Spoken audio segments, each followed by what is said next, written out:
இன்றைய தேவ பிரசன்னம்.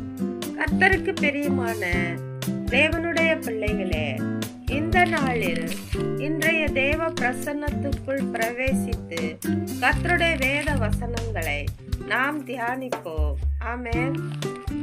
சங்கீதம் 69 அதிகாரம்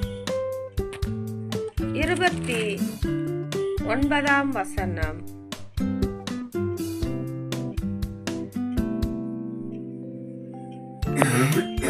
முப்பதாம் வசனம்,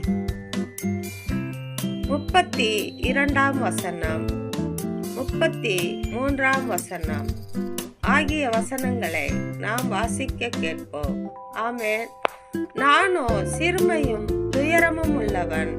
தேவனே, உம்முடைய ரட்சிப்பு எனக்கு உயர்ந்த அடைக்கலமாவதாக. தேவனுடைய நாமத்தை பாட்டினால் துதித்து அவரை ஸ்தோத்திரத்தினால் மகிமைப்படுத்துவேன். சாந்த குணமுள்ளவர்கள் இதை கண்டு சந்தோஷப்படுவார்கள். தேவனை தேடுகிறவர்களே, உங்கள் இருதயம் வாழும். கர்த்தர் எளியவர்களின் விண்ணப்பத்தை கேட்கிறார். கட்டுண்ட தம்முடையவர்களை அவர் புறக்கணியார். ஆமென்.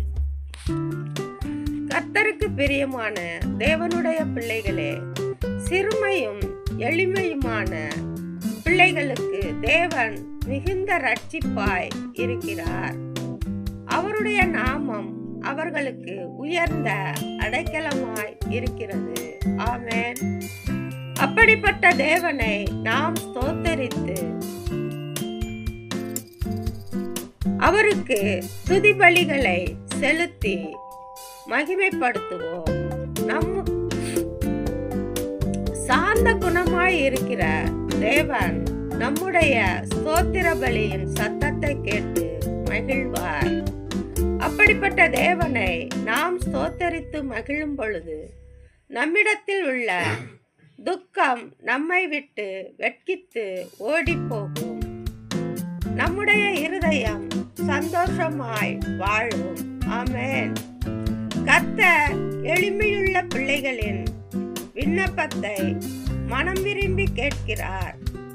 மன வருத்தத்தில் கட்டுண்ட தம்முடைய பிள்ளைகளின் சத்தத்தை புறக்கணியாமல் அவர்களின் சத்தத்தை விரும்பி கேட்டு பதில் கொடுக்கிறவராய் இருக்கிறார். ஆமென், ஆமென், ஆமென்.